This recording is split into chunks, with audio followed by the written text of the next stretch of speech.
I am impressed. We have great turnout for the last session of the day. Please give all of yourselves a round of applause. And I see David Victor has joined us. Fantastic. Hey, David. Hello from rainy DC to sunny San Diego. Look, let me just give us all a little bit of a recap of where we have been and where we've come today. I loved Secretary Moniz's soundbite. Actually, I think it's a scary soundbite, but the soundbite was, we love our kids and our grandkids, but perhaps not as much as we focus on our self-interest. I've really messed up his quote. The point was, it's a microcosm. Our individual interest drives our individual decision-making, just as in climate realism, the realist take is that a nation's self-interest drives a nation's decision-making, and that's the frame for the Climate Realism Initiative. In panel one, we talked about the new baseline that we should assume may be the case going forward for US planning purposes, a 3 degrees C future. It is a terrifying future, and it's certainly not one we should aspire to, but it is one we should plan for. We talked then in the second panel that we just heard about how the United States in the emerging energy transition can compete, most notably with China. We talked about the need to build an abundance agenda and also a need to pick industries where the United States can truly be globally competitive. And now, as we go to this third session, I want to reiterate a terminological point. Session number one, where we assumed that we were headed for a 3 degrees Celsius temperature rise, is itself catastrophic, and one of the questioners appropriately pointed this out. This panel is about averting risks that are even worse than the baseline that we are headed toward. I called that catastrophe, but perhaps we use a different word. We talked about cataclysm. This panel is about what the United States, with its limited influence and our limited emissions, can do in order to prevent a 4, 5, 6, 7 degree world, a world of 30 feet sea level rise, a world where tipping points cause runaway climate change. And for that, we've got a fantastic set of participants. Over to my right, we have Maureen Hinman, co-founder and executive chair of the Silverado Policy Accelerator and former director for Environment and Natural Resources at the Office of the United States Trade Representative.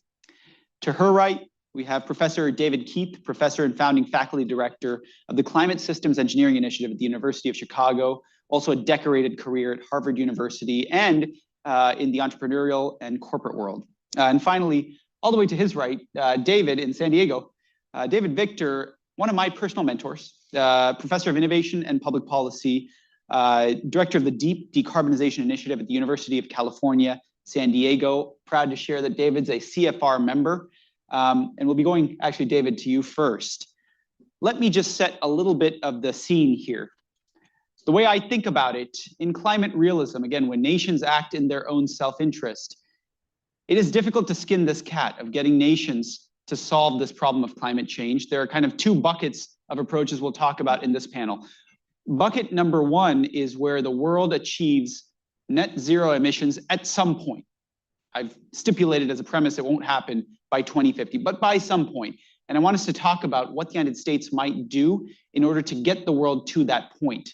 Again, the cynical, sharp-edged climate realism would say that the United States and developed country allies will use every tool in their disposal, from economic statecraft to diplomatic coercion to even military means, to get the vast majority of emissions from China and emerging economies to fall. There is another approach, and David Keith in particular is an expert at this, another approach called geoengineering, and we'll talk a little bit about that. And then we'll talk about whether a combination of the two approaches, one or the other, is the one the United States should most strategically plan for. So I'm going to start by going over to David Victor, one of the two Davids here. David, love for you to tell us a little bit about, we ended the last panel by talking about hope. Love for you to tell us a little bit about what does in fact give you hope, even amid this bleak picture where the nations of the world don't seem to be following the Paris climate targets. What does give you hope, and where would you go for the United States with its limited influence to try and avert the most cataclysmic climate change? Thank you very much. It's great to be with you. Sorry, I'm only there virtually. I don't know what's in the water supply there, but it seems like a lot of gloom and doom. I'm, we have to be cautious here, but I guess I'd say four things very briefly. First is 15 years ago, we were on track for maybe 5 or 6 degrees C of climate change. Now we're on track for 2.5 or 3. I guess 3 is a focal number right now. We don't really know, but it's not 5 or 6. And that's not guaranteed, but that's the right way to measure progress. And the goals in Paris, well below 2 degrees, these were collective goals. They were never achievable. So, why we continue to use those as the metric of progress, I don't know. But that's partly the reason I'm optimistic here, not recklessly optimistic. And the reason we've come down from 5 or 6 to maybe 3 or less than 3 is for a bunch of different things that happen in the global economy. But part of it is that countries have rethought their interests. They've put greater value on action on climate. Costs of controlling emissions have come down. That's made things that previously were expensive and politically challenging easier and so on. So that's the first point. I think the overall picture is encouraging, and I'm glad to see, though, we're focusing on the implications of the warming that's left over. Second is, how do you continue to make progress here? We have a lot of capital flowing into clean energy, but it's flowing into places where the business model makes sense. It's not altruism. It's where the cost of technologies line up, where the policies are stable. And what we're seeing happening around the global economy is this hunt for that business case and stability.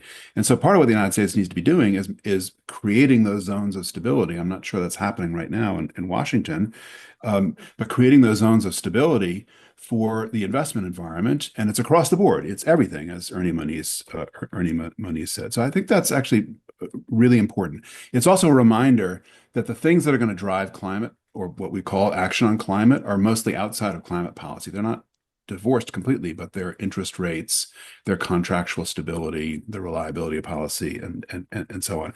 Third is, I think your paper is too colorful in saying the U.S. emissions don't matter.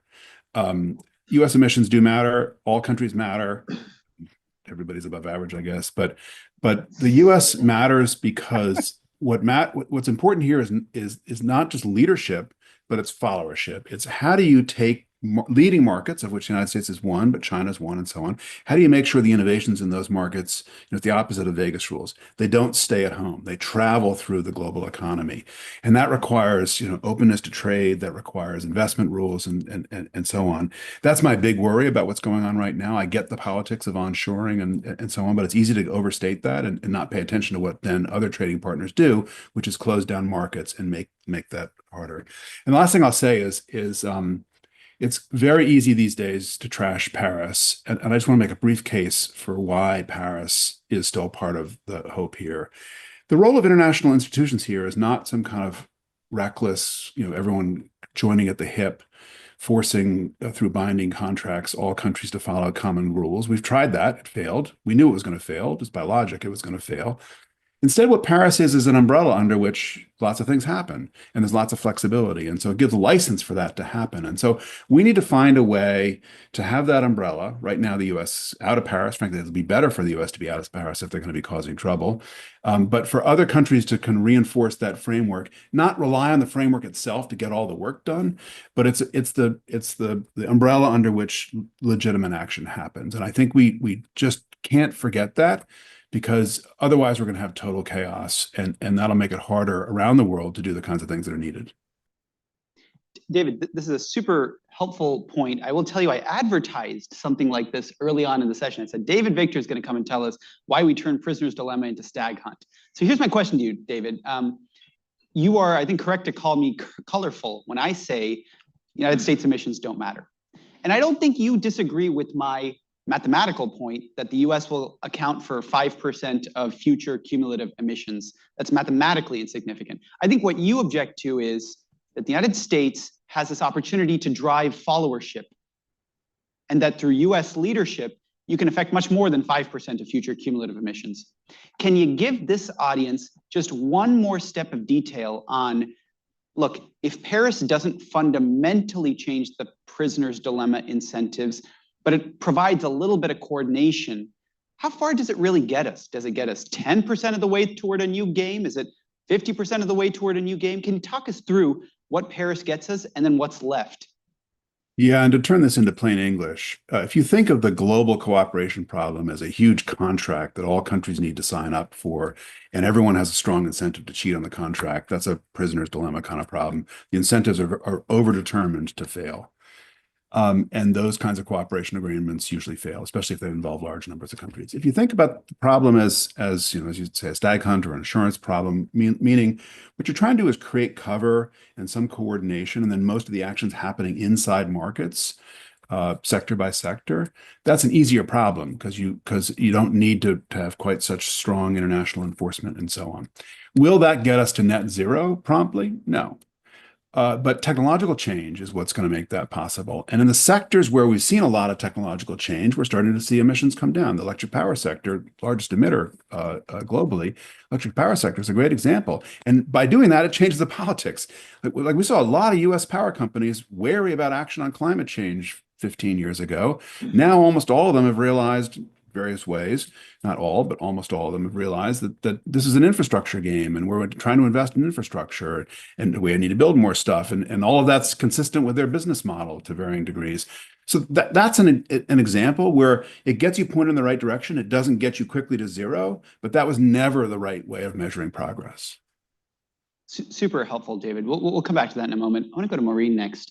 Maureen, we are in an exceptional moment right now. We should look it in the eye.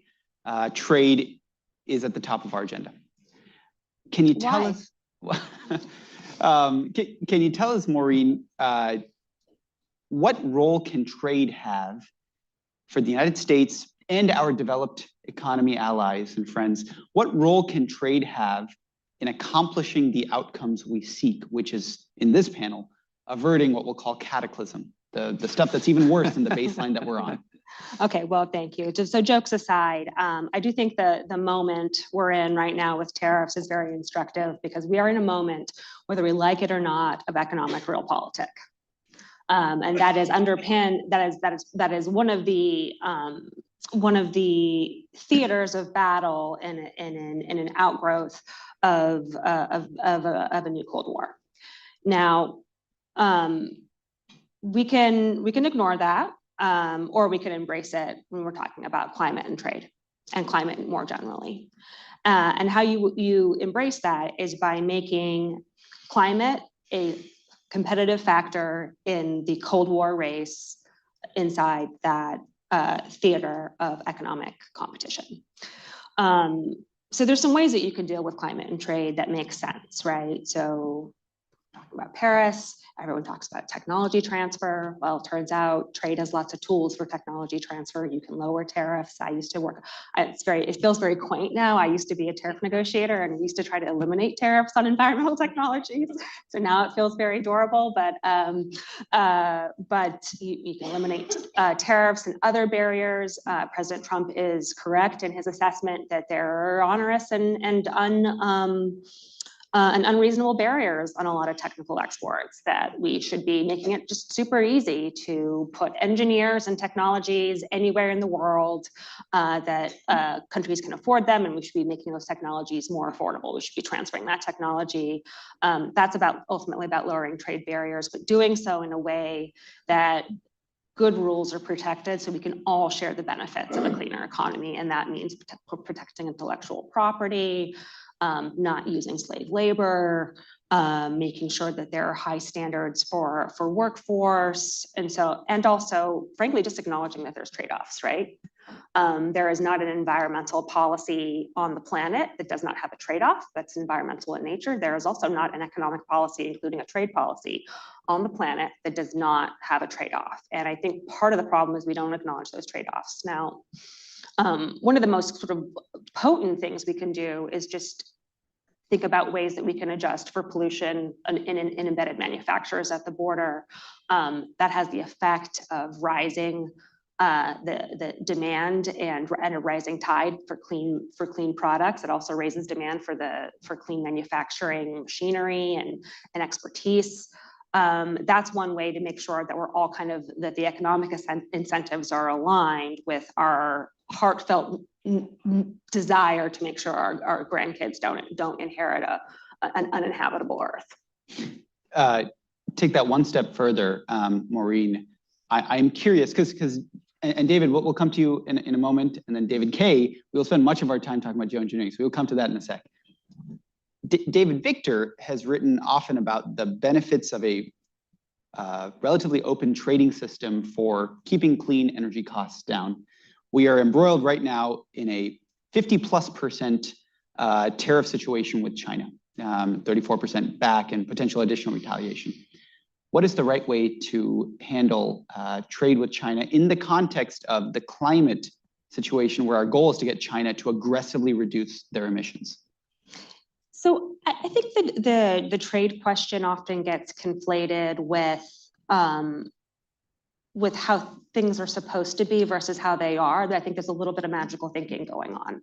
So if you are talking about, WTO rules, let's say, first of all, those rules are old. They were made in an economy that doesn't look like our economy today, and there's a need to update those rules. But second, those rules are really made for market economies and to a lesser extent, democracies. All the pain points, if you ever need to go to sleep and you can't, if you go ahead and read the GATT agreement, but all the pain points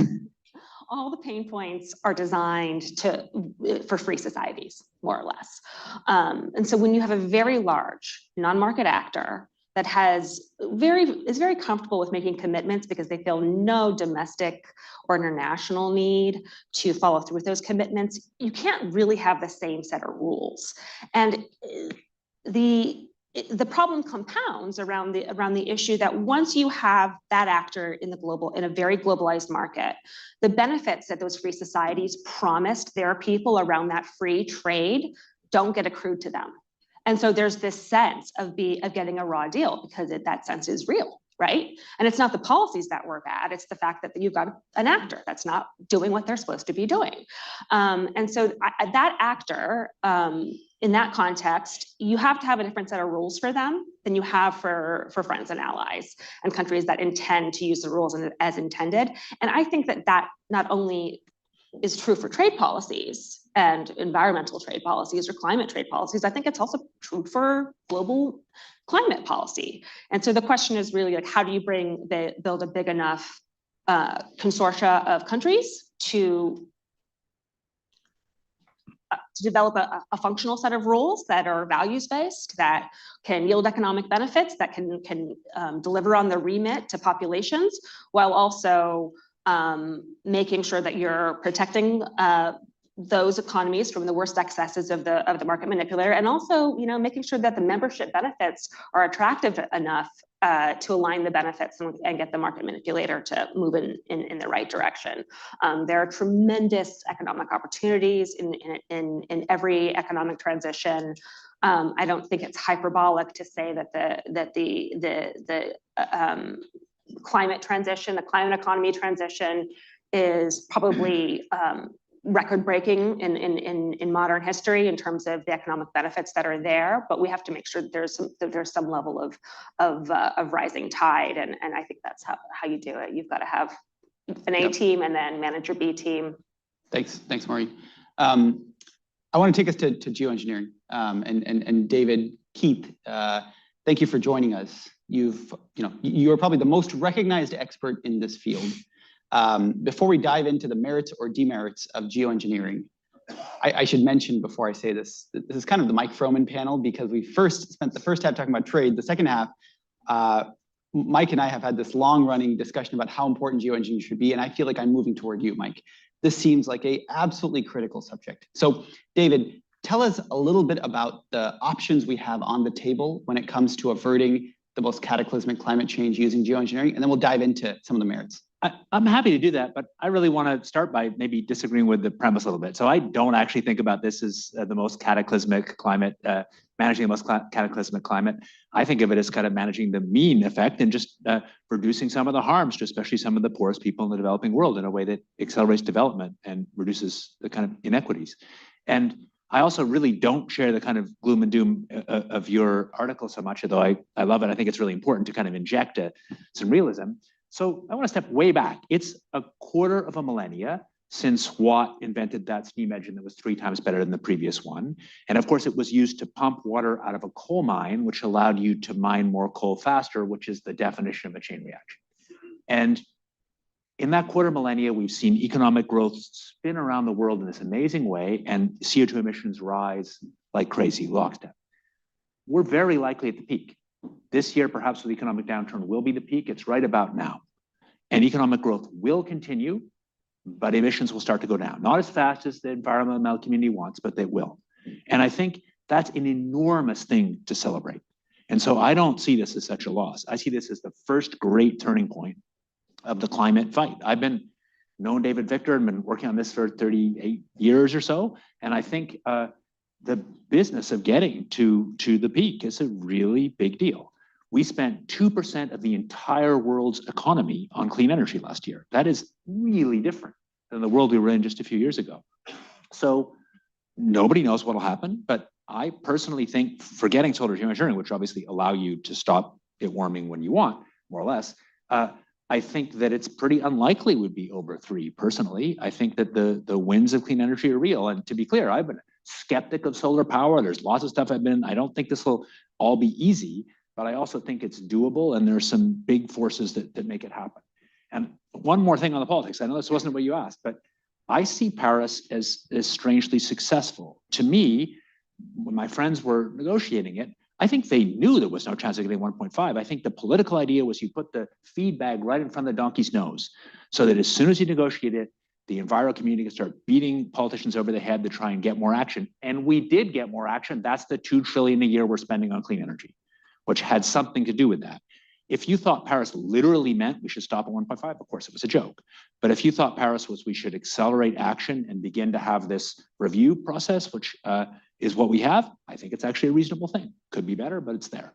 So that's my kind of different view about it. So I'm happy to talk about climate engineering, but I think it's in the context of something that's actually going pretty well. And I think that's really important, that climate engineering cannot solve the problem alone. It's not an alternative.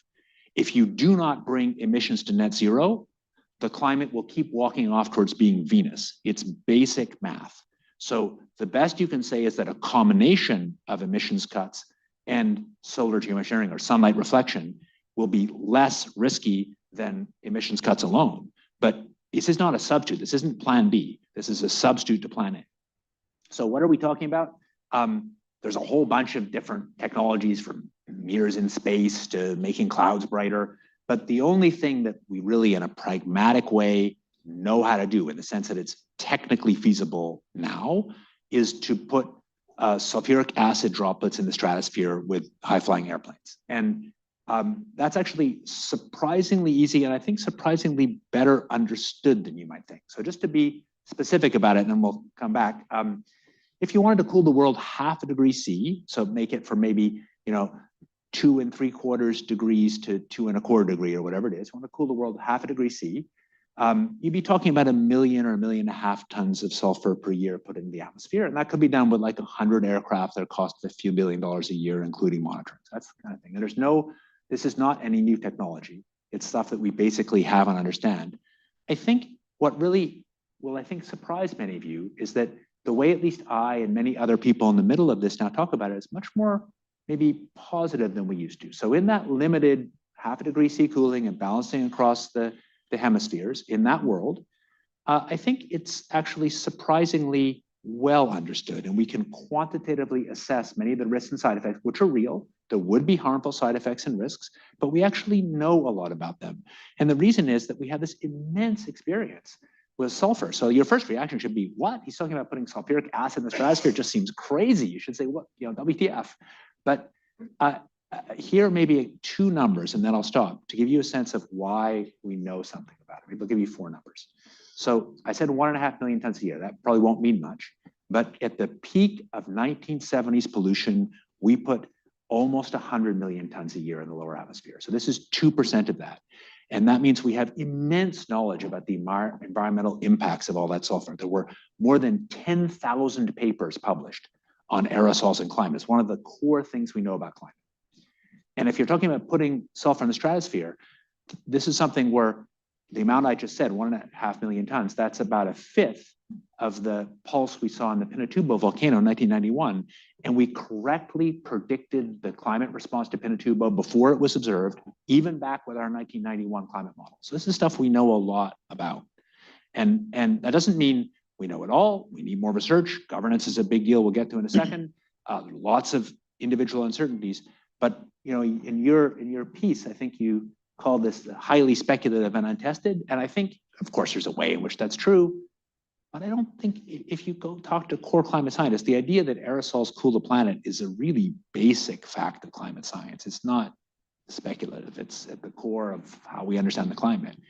And it's true, it's untested. It can't really be tested, but in some way it doesn't really need to be tested because we know aerosols cool the climate. We put a lot of aerosols in the climate and cooled it already. I have a follow-up here, but I'm actually gonna, David Victor, the question I'm gonna ask you next, I'm just gonna preview for you now, and then I'm gonna ask David Keith the question. The question I'm gonna ask you, David Victor, as an expert in political science and international relations is, can you construct two futures? One in which we, the United States, unilaterally ends up deploying geoengineering or SRM, and another in which the world decides to adopt geoengineering in some kind of coordinated way with coordinated governance. What are the necessary preconditions that would achieve either of these two futures is going to be my question to you. But to you, David Keith, I would love to know, you hinted that we need more research, we need more governance. What is the actual concrete path that it could look like over the next 1, 2, 5, 10 years? Yeah. And what would the cost look like once we actually decide to cool the Earth by 0.5 degree? So I think the most important single thing we need is trusted assessments. I'd like to do a lot more science. I'm doing science. I love it. I think there are a lot of questions that are worth answering, but I think the most important thing is trusted assessments of the science we have, because the whole point of what I said is there's this deep body of science. The first review paper on stratospheric sulfates was published in 1961. And that, you may say, why am I saying that? That's because that shows that there's a real confident scientific knowledge about these things, but there's still uncertainties. So we need that assessed in a way that's policy relevant, that people can trust. That's the number one thing.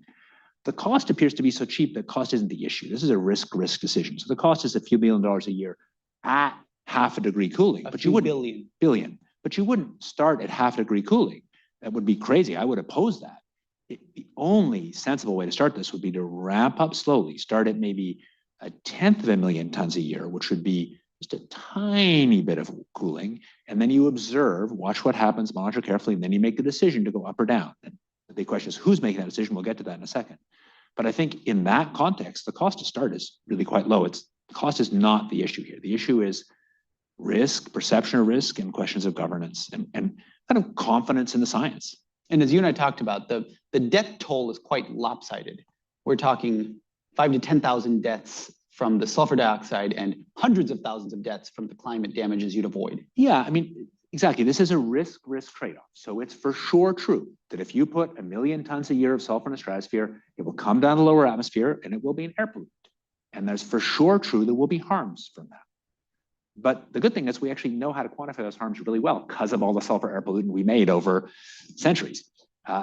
And we also now know a lot about the fact that if you do it evenly in the stratosphere, which is easy, you bring down global temperatures very evenly, and we can use the best current econometric measures to say what that would do in terms of reducing deaths from heat. So we just published one paper, but there's one paper, don't ever trust one paper, but it showed that for that 0.5 degree C cooling, you get about 200,000 less deaths a year from heat, mostly in the poorer, hotter parts of the world. And that's a conservative figure, including a bunch of adaptation. We could easily have got a bigger one. And with that 200,000 heat deaths of reduction, the increased deaths from air pollution, also loss of ozone causing UV, is of order 5,000. So it's an order of 10 or 100 to 1 kind of ratio. It's not nothing, but there's no public policies that don't have harms. This is a risk thing, and it's a risk thing where we actually know a lot. So now we're going to David Victor. Look, a few billion compared to 10 trillion a year for net zero seems like a large difference in orders of magnitude. David, what are the preconditions where we actually get to net zero versus unilateral geoengineering versus collective geoengineering? Well, let me focus on the unilateral and collective geoengineering, because I think that net zero will get there at some point. but it depends on costs and political interests and so on. And frankly, I think the overall picture is actually encouraging, not net zero by 2050. But I think the questions that David Keith has just teed up, by the way, I guess it has been 38 years. It's pretty impressive. I was just doing the math, man. I think it might be We're both 36. a little but older. Yeah. we're both old. Well, let me get my cane here.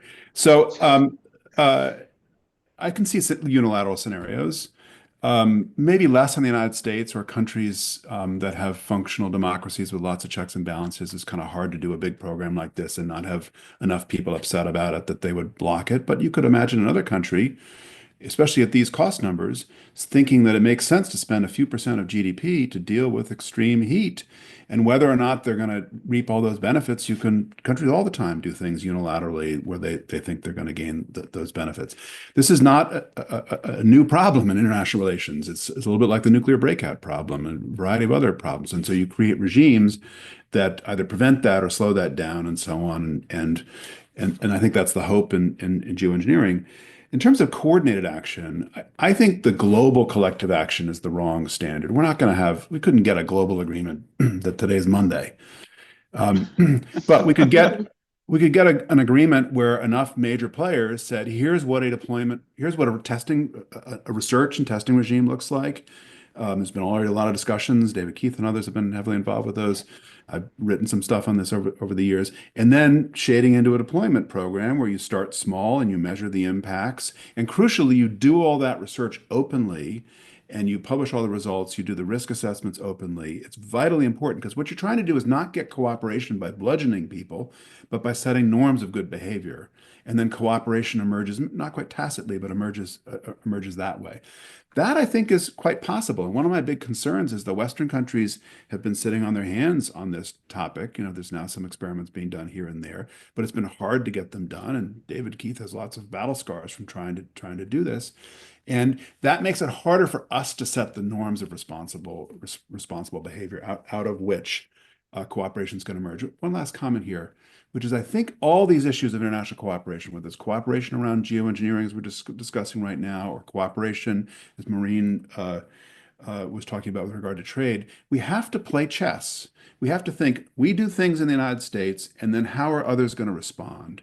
In the case of the international trading arrangements, we do too much onshoring and beat up and have too many tariffs and yada, yada, yada. And guess what? Other countries respond and they do the same. And that's bad for a bunch of things, the economy, the green energy revolution, and so on. The same is true in geoengineering. We have to think that what we're doing by adopting an R&D program and an early deployment program is we're setting norms that then change the incentives for others to act. So the more we don't play chess and we play tiddlywinks in this area, the more we don't use the potential power of the United States. I want to drill into this, and maybe David and Maureen, you'll come in on this. Play out the 3D chess on US-China. We have a multifaceted set of objectives. We have great power competition with China. We have technological competition with China on AI and other fronts. We have military and security issues with China. And we also are currently the top 2 emitters, and China will remain the largest emitter for a long time. Do we go path A, the deep, intensive trade relations, both with China and the rest of the world, to advance a clean energy future with the lowest clean energy goods, or a high barrier, very decoupled future with China, which advances our multifaceted goals and best handles the trade-off? Maybe I'll go to you first, Maureen, then we'll go to David Victor. Yeah, I mean, I don't think it's necessarily, in terms of scenario A, we have the last 20 years to look at as evidence of how it cannot work. It just doesn't work. But I don't think there's any reasonable person thinks that an autarky scenario, even like an autarky with a few friends scenario is realistic either. I do think that it's important for policymakers to sit down and think about the world that their constituents and that they want, right? And who we want at the table in that world, and go from there. And I think it starts with, doing more trade progression on values that matter, like the embedded carbon in goods, the free trade of environmental technologies, in trade, just deciding what things are actually not that important, right? Like children's shoes. we're never going to make children's shoes in the US. Why do we have a tax on them? And thinking about kind of like what sorts of other values matter, whether it's intellectual property protection, whether it's democracy, whether it is human rights, labor, and drawing new rules. We successfully blew up our WTO commitments this week. There's could be some questions about whether that may or may not be true from a legal perspective, and we'll let the shop in Geneva figure that out some later date.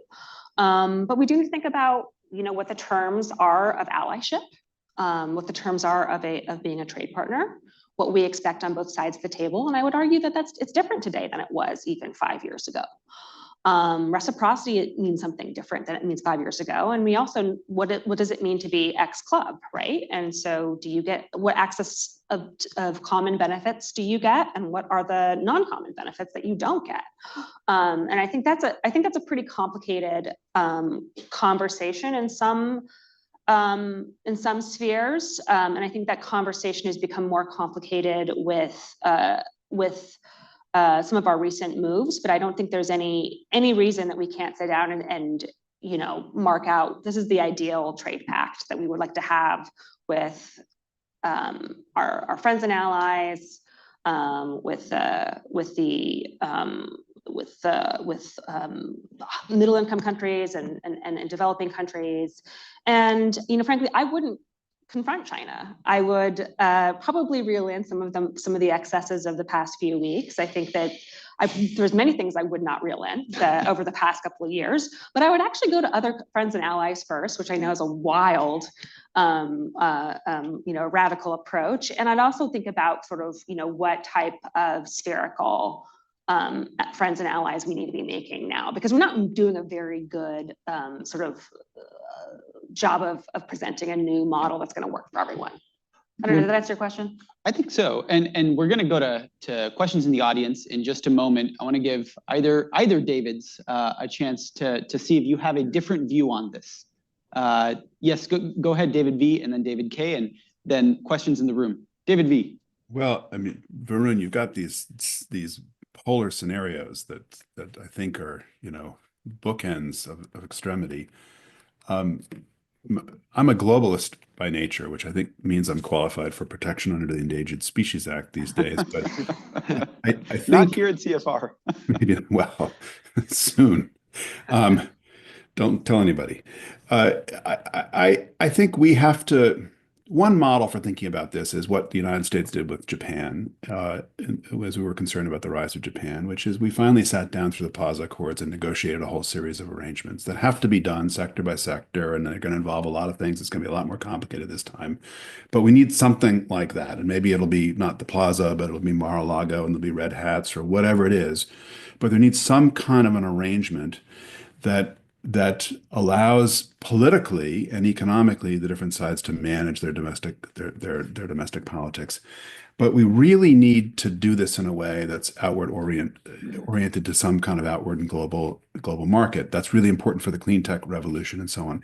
But one last comment on this, which is I'm very concerned. Never in my lifetime have I heard the United States reliably discussed as an adversary among all of our allies. And that's now true. So it makes it hard to do all these other deals. And this idea that you kind of shock the whole system and then suddenly the ground is prepared for better deal making, that's one view of things. But the other view of things is that one of the hottest ideas in the WTO right now are these open plurilateral agreements and various other kinds of club agreements that are more or less WTO compatible but don't involve the United States. And we have to worry about that, because the more that takes off, the more people don't know whether to believe the United States, the harder it is for the United States to then participate in framing this new order. It's not going to happen overnight. We're deeply embedded in the global trading system and vice versa, but it's a direction of travel that's worrisome for an industry that's long dated, requires patient capital, lots of investment. Like, that's bad news for that industry. Thanks, David. I mean, on clean energy, I think as clean energy exports become a bigger fraction of China's total export mix, they become more and more incentive to push clean energy transformation in the developing world. They actually don't export that much to Europe and the US is a fraction of that clean energy. A lot of that's going to the developing world, and I think we'll have an incentive to push it more. And I think that's an underappreciated, really root change in climate policy. Solar geoengineering or sunlight reflection kind of breaks your brain because it's just not obvious how it actually plays in international affairs. Clearly, if both China and the US want it to happen, it happens. If they both don't want it to happen, it doesn't happen. But if they don't have clear opinions, it's not obvious where the interests are. And this is where I think it's so important to begin talking early, to begin actually having real conversations with leadership that allows people to kind of understand each other's positions, not to say everybody's going to hold hands and sing Kumbaya, but we have to understand each other's positions in order to have any hope of negotiating something reasonable. Thanks to everybody. We're going to go to the audience now. I already see a question. So we'll start over here on the left and then move our way over there. Thank you, everybody. Michael Weisberg, University of Pennsylvania. It's an SRM question, so one of the Davids or Varun yourself could answer. The sort of background assumption seemed to be that it would be China or the US that would deploy, and it seems like maybe a middle power is even more likely, in Indonesia or India or Pakistan. I mean, especially given what the risks are to those countries, you can very easily imagine 35-degree wet bulb temperature event happening, this year. And also that, as you said, David, it's not, I mean, there's obviously some questions about making the aerosols, but it's actually not that complex. So I'm just wondering if you guys could think through the scenario where it's actually not in US or China, but rather India or Pakistan or Indonesia or a country like that deploys, and then kind of what happens from there. In our sort of geoengineering clique of people who think about foreign policy, there have been lots of conversations like that, and even books written that have it starting with India. I have no idea. I think it certainly is plausible. I mean, self-interest dictates a lot of what happens in the world, and the most acute damages go to the hot and relatively poor countries. And those countries that are both in that category and also have the technological capacity and kind of scale to begin to do this are obvious candidates where they might want to start. But again, I think I can't control what happens for employment. I wouldn't want to. I think what I can hope to do, what those of us who care about this can hope to do, is to have a lot more research, better assessments, and something that looks like a kind of a fuzzy moratoria that tries to restrain any immediate erratic deployment while we build better scientific understanding, better assessment, and at least have the governance conversations to allow something to happen in a more coordinated way. I'm struck by David V's allusion to nuclear non-proliferation. When we mentioned geoengineering, I'll only say this paves the way for a new GPT, the Geoengineering Proliferation Treaty. We'll go to the next question, unless anyone wanted to jump in on that question. I mean, I would jump in real fast on David's point on WTO and plurilaterals. I will buy you, David, a bottle of your very favorite champagne the day that the WTO closes an environmental plurilateral, because I will eat crow on that. I just don't see a lot of much momentum in that shop. And the problem is that everybody gets a veto, even if you're not in that agreement, you get a veto.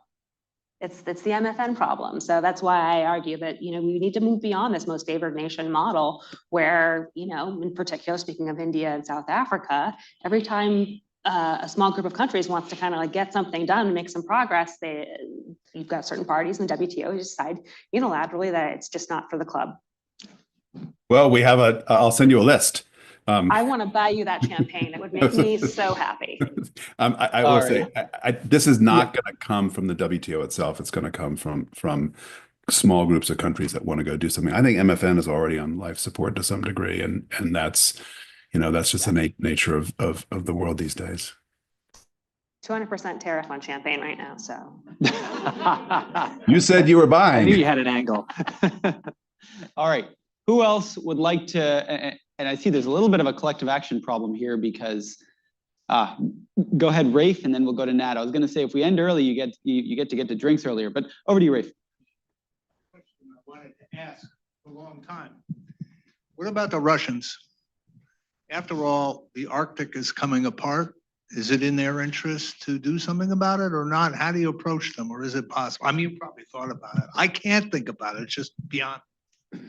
Not clear. I'm certainly no expert. I can say I'm a Canadian, and I was in Ottawa a few weeks ago where there actually was some real interest by some senior government people in this topic in silent reflection, or talking about what might happen post-election.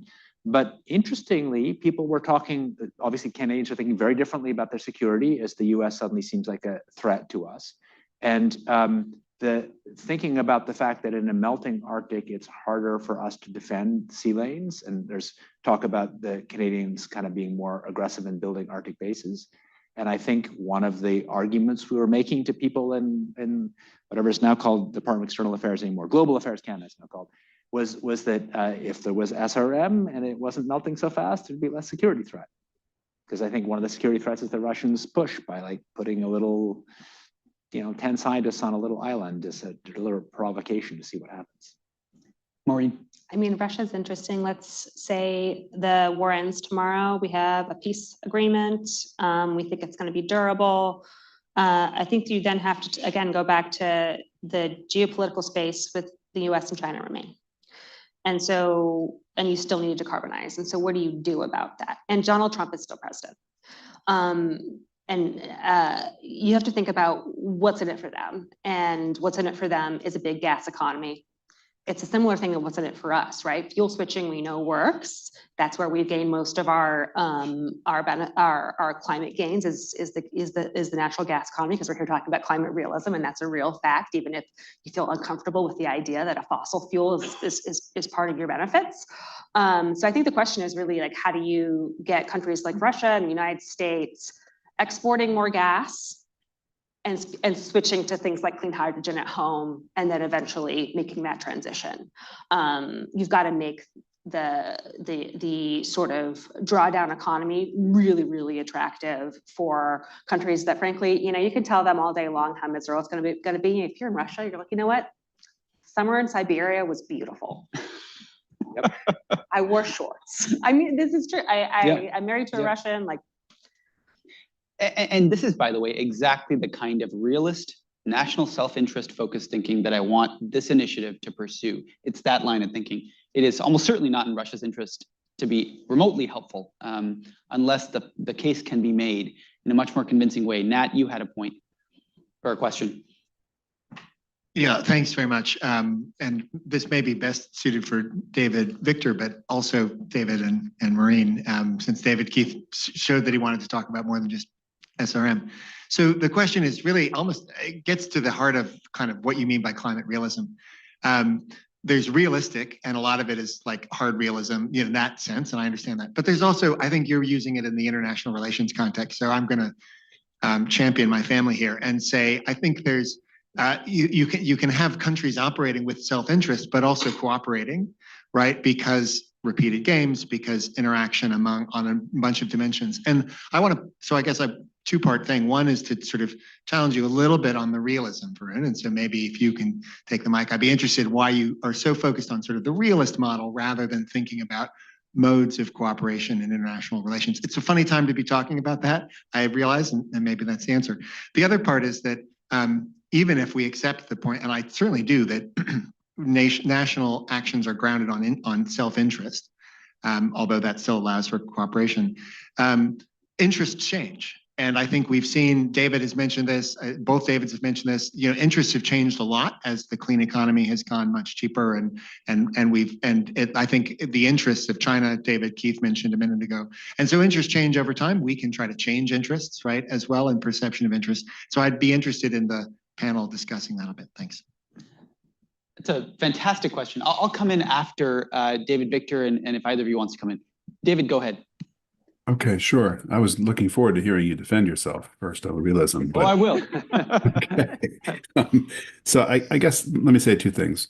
First is I think climate realism should be about changing interests, about showing how changes in technology, investment, and so on change interests in ways that make action on climate sustainable.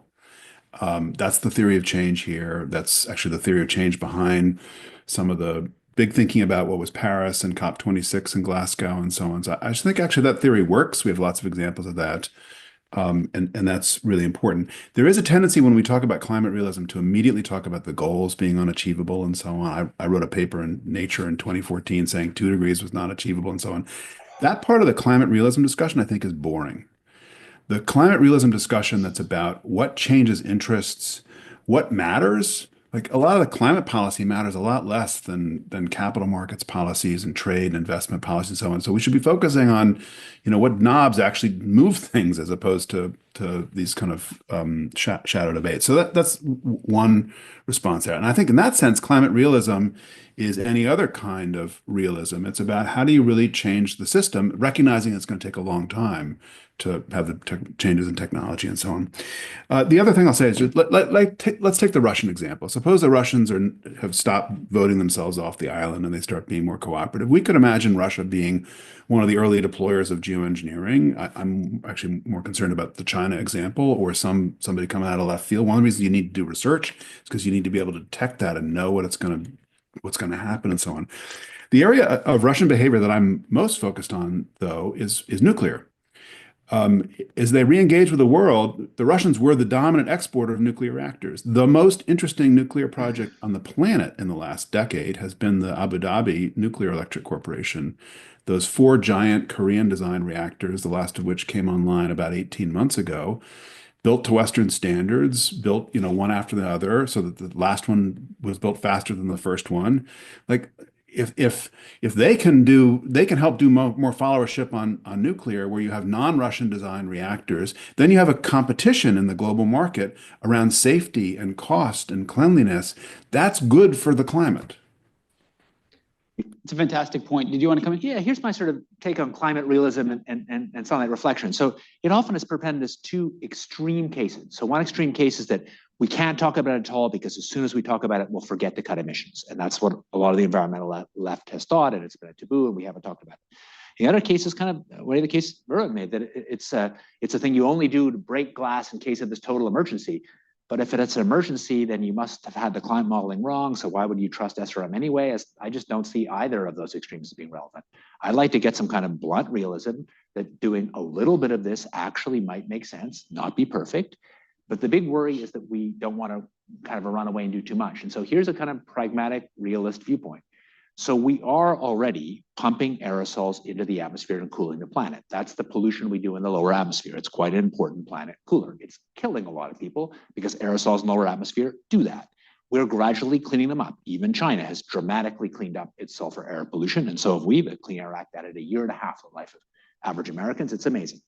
So one interesting piece of climate realism might be to say, to have some agreement of some major countries that we will do only and exactly as much sunlight reflection as to substitute for the fact that we're going to keep cleaning up aerosols. So basically, as we keep cleaning up sulfur aerosols to save lives on the surface, cleaning up air pollution, we add a little bit of extra sulfur to the stratosphere, which has 1,000 times less air pollution harm per unit cooling. We add a little bit of sulfur to the stratosphere, but only to compensate for the fact that we're removing the air pollution for lower atmosphere. And what's nice about that is it puts a kind of natural cap. It prevents a kind of runaway to just only doing SRM. It's a natural cap, and it's a cap that's tied to something real. We actually are cleaning up the atmosphere, and that is contributed to warming. So that's, to me, a kind of pragmatic, real middle ground. Let me come in on Nat's point. I think it's a fantastic one. And I'll say 3 things. The first is, Nat, I agree with you and David Hart and all the Davids are deep experts on the international relations theories that are realist, that are constructivist, the ones that are, the game theory solutions that have cooperation, the ones that only have defection. I have just found that both in my experience as an actual climate diplomat and as an analyst of these situations, the base case that we tend to focus on tends to be the base case of cooperation. And I created climate realism because it seems to me like the base case we should study is the true realist, self-interested case with cooperation as a deviation. A deviation I'd love to get to. Cooperation is much rarer, I find, in this space than we would like it to be. And I'd like for us to assume first the base case on what does every nation want? We often don't study this very well. We've heard, even today, David Kaye, you mentioned China's self-interest is increasingly in the domain of clean energy because it's going to have this industrial base and export clean energy. In my opinion, by the way, it's a little bit mixed right now. It has a lot of dirty energy interests as well. The United States' self-interests, and Maureen mentioned this today, the United States' self-interests right now are firmly grounded in oil and gas and hydrocarbons. It is a large source of American geopolitical and economic advantage. I wanted, first of all, in climate realism, to be honest about what every country's self-interests are. It may very well be the case that our self-interest is much closer to what you see Saudi Arabia represent in its climate negotiations, the desire to be the last nation left standing exporting a barrel of oil. From that brutally realist standpoint, we are then better able, in my opinion, to outline the conditions where cooperation could realistically happen. Because Nat, you and I and David Victor and all the Davids all want to solve this problem. I just want to start from an analytically more sound starting point. The second thing I'll quickly say here is, look, I put out this article. Many of you have called it provocative. Many of you have criticized me in different ways. But notice, the violent criticisms come from different directions. Some people say that the baseline should be less than 3 degrees. Some people say the baseline should be more than 3 degrees. Some people say that geoengineering is a far better understood solution than we previously thought. And others say it remains a wildly speculative and untested solution. I'm closer to you, David Keith, on this one. In every dimension, the marker I've put out in that article today, which I agree is colorful and provocative, invites disagreement on many dimensions. And so therefore, I encourage, as a starting point for this initiative, that all of us, all of the fellows here, the diversity of intellectual opinion, that we all start to lay out our intellectual project. We should study what every country's individual interests are, like you started to do with Russia, you did with China, David Victor has done with many countries around the world, middle-income countries. We should play out the war game, as I mentioned, in a 3 degrees future. And let's see where we land. My hope is today is just a starting point. And over the course of weeks and months and years, the intellectual project will blossom to be far more fruitful than what I believe the last 3 decades of studying an aspirational future has led us to. I don't come to this lightly. I come to this, I believe, out of necessity. Nat, I hope that answers your question. And I think we are right on time, which means I want to thank everybody for being here to commemorate the launch of the Climate Realism Initiative. It's controversial, it's hard-edged, and it's got lots of different opinions clamoring for a space on this intellectual stage. We've got space for you all. Thank you all for coming. Refreshments and reception outside. I'm so grateful. Thanks.